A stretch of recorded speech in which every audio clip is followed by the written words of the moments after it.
Hello friends, welcome back to my channel. आज मी बनवणार आहे महाराष्ट्रातलं फेमस भरीत, ते सुद्धा वांग्याचं भरीत. आपण खूप वेगवेगळ्या गोष्टीचं भरीत करतात, पण इथे मी सध्या वांग्याचं भरीत करते आहे आणि गावची वांगी आहे. तर इथं मी 2 किलो वांग्यांचं भरीत बनवत आहे. पण मी प्रमाण आता तुम्हाला 1 किलो वांग्यानुसारच सांगणार आहे, कारण कोणी 2 किलो बनवतं, कधी नाही बनवत. खूप जास्त पण होऊन जातं, पण मी 2 किलोचं बनवत आहे. साधारण इथे माझ्याकडे 5 वांगी आली आहेत 1 किलोमध्ये. मी त्याला व्यवस्थित तेल लावून घेतलं आहे, ते फुटू ना म्हणून, कारण आपण भाजताना वांगी फुटतात.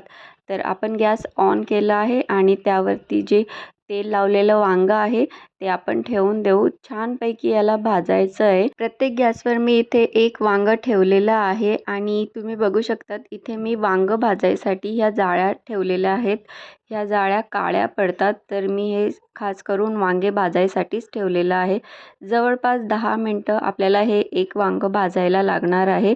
सर्व वांगी अशा प्रकारे हलवत राहायची आणि व्यवस्थित भाजून घ्यायची. आता 10 मिनटामध्ये ही वांगी व्यवस्थित झाली आहे. तुम्ही दाबून चेक करू शकतात, कुठं कडक असलं तर तुम्ही ते भाजायला आताच घेऊन घ्यायचं. आता हे 20 रुपयाच्या 2 जुड्या आहेत. तुम्ही 1 किलोचं बनवत असाल तर 20 रुपयाची 1 जुडी तुम्हाला पुरेशी आहे. ही मी धुवून घेतलेली आहे आणि त्याचे जे खालचे कांदे असतात ते वेगळे करून खालची हिरवी पात कापून घेतलेली आहे. छानपैकी बारीक कापायची आणि ही सर्व पात कापून झाल्यावर जे खालचे कांदे राहतात त्यांची सालं वरची घाण असतात ती काढून घ्यायची आणि त्यांचा खालचा भाग असा कट करून घ्यायचा आणि अशा प्रकारे आपल्याला हे साफ करून घ्यायचे आहे. आता इथे हे सर्व कापून झालेले आहेत. अशा प्रकारे मोठे जर कांदे असतील, ज्यांना कांद्याचा शेप असतो खाली, असे कांदे तुम्ही तोंडी लावायला घेतलेत भरतासोबत तरी चालतील, पण हे बारीक होते त्यामुळे मी या सर्वांना कापून घेतलेलं आहे बारीक. आता आपले भाजलेले वांगे आहेत ते थोडेफार थंड झालेले आहेत. आपण सालं काढू शकू इतके ते थंड झाले आहेत, त्यामुळे आता इथे साल काढते आहे मी. पूर्ण वांग्यांचे व्यवस्थित सालं काढून घ्यायचे आणि त्यांना अशा प्रकारे देठापासून वेगळं करायचं आणि त्यामध्ये केव्हा केव्हा वांगी खराब असतात, तर इथे चेक करून घ्यायचं. खराब भाग जर असला तर तो तेव्हाच काढून घ्यायचा. सर्व वांगी अशा प्रकारे चेक करून आपण एका बडगीमध्ये किंवा भांड्यामध्ये अशा प्रकारे घेऊया आणि त्याला छान ठेचून घेऊया. बारीक ठेचून घ्यायचं आहे. अशा प्रकारे पूर्ण भरतासारखं याला ठेचून घ्यायचं आहे. गाठ वगैरे यात ठेवायची नाही आहे. आता गॅस ऑन करायचा आणि आपण मिरच्या इथे भाजणार आहोत. तर प्रत्येकी मी एका वांग्याला 2 मिरच्या घेतलेल्या आहेत. हिच्यामध्ये 1 किलोत 5 वांगी आली होती. जर तुमच्याकडे जास्त वांगी आली असतील आणि मिरच्या तिखट असतील तर एका वांग्याला एकच मिरची घ्यायची आणि एक एक्स्ट्रा मिरची घ्यायची.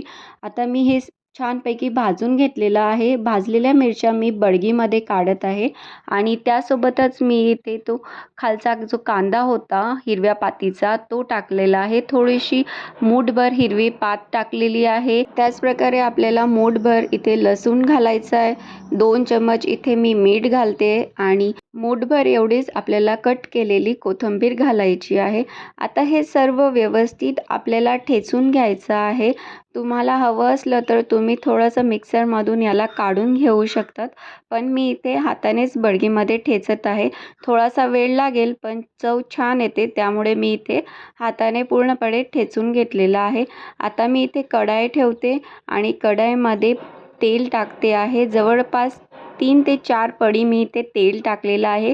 मला मिरच्या फ्राय करायच्या होत्या, त्यामुळे मी आधी मिरच्या फ्राय करून घेणार आहे. या मिरच्या तिखट होत्या, त्यामुळे मी माझी ट्रिक यूज केलेली आहे. यांना कट करून छान धुवून घेतलं आहे. नंतर मिठाच्या पाण्यामध्ये यांना बुडवून ठेवलं 5 मिनिट आणि मग नंतर ते पाणी फेकून त्यामध्ये लिंबू आणि मिठाचं पाणी घातलं आहे आणि त्यात पण याला 5 मिनटं राहू दिलं आहे आणि निथळायला ठेवून दिलं होतं. तुम्ही बघू शकता अजिबात पाणी यातलं राहिलेलं नव्हतं, सगळं निथळून गेलं होतं. अशा प्रकारे ह्या मिरच्या तिखट होत्या, पण आता ह्या थोड्याफार फिक्या झाल्यात, खाण्यायोग्य झालेल्या आहेत. ह्या मिरच्या तळून झाल्यावर यावर मी मीठ आणि लिंबूचा रस टाकणार आहे. भरतासोबत खायला या खूप छान लागतात. आता जे तेल आहे त्यामध्ये 1 चम्मच मोहरी, 1 चम्मच जिरं आणि मूठ भरून किंवा थोडेसे जास्त आपण इथं शेंगदाणे घालणार आहोत. शेंगदाण्यांचा कलर ब्राऊन होईपर्यंत आपण यांना फ्राय करून घेणार आहोत. ते तळून झाले की आपण इथे टाकणार आहोत कढीपत्ता आणि जी आपण भरतासाठी ठेची केली होती ती आपण यात घालणार आहोत आणि व्यवस्थित याला फ्राय करून घेऊ. छानपैकी 1 ते 2 मिनटं याला फ्राय करायचं आणि ही ठेची कलसवत असतानाच आपल्याला एक पोहे खायचा चम्मचभर ओवा घ्यायचा हातावर आणि त्याला आपल्याला चोळायचं आहे आणि ह्या ठेचीमध्ये घालायचं आहे. आता ह्या ठेचीला 1 मिनिट झाला आहे. 1 मिनिट झाला की आपण आता याच्यामध्ये हिरवी आपली कांद्याची जी पात असते ती पण ॲड करूया.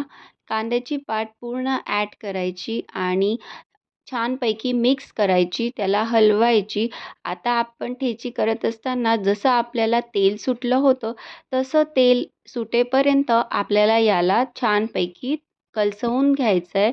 हेही छानपैकी कलसलं आहे. आता तुम्ही बघू शकतात की याला तेल सुटायला जवळपास 5 मिनटं लागतात.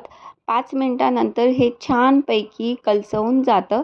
कलसल्यानंतर आपण यामध्ये जी आपण भरीत टाकलेलं आहे, वांगं ठेचलेलं आहे, ते वांगंची पेस्ट आहे आपण यामध्ये ॲड करूया. सोबतच आपण याला छानपैकी मिक्स करून घेऊया.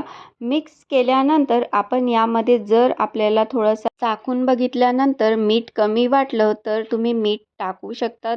आपण ठेचीमध्ये मीठ टाकलेलं होतं त्यामुळे आधी तुम्ही चेक करून घ्या. इथे मी थोडंसं मीठ टाकून पुन्हा याला मिक्स करून घेते आहे.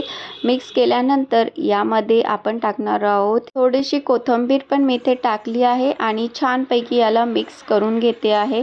आता जवळपास 2 मिनटं कमी गॅसवर या भरताला व्यवस्थित होऊ द्यायचं. हवं असलंच तर तुम्ही झाकण ठेवून पण याला वाफ घेऊ शकतात आणि नंतर हलवून घ्यायचं. आता हे जे तुमचं भरीत आहे ते तयार झालेलं आहे. आता याला आपण खाऊ शकतात पुरीसोबत. पुरीसुद्धा आपण गव्हाची किंवा आपल्या महाराष्ट्रामध्ये कणण्याची पुरीसुद्धा बनवतात.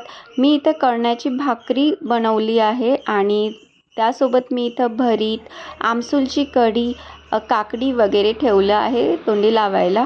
तर आमसूलच्या कढीची रेसिपी तुम्हाला हवी असल्यास तुम्ही कमेंट बॉक्स चेक करा. तिथं मी रेसिपीची लिंक देऊन देईल. तुम्हाला कशी वाटली रेसिपी नक्की कमेंटमध्ये सांगा. थँक्यू.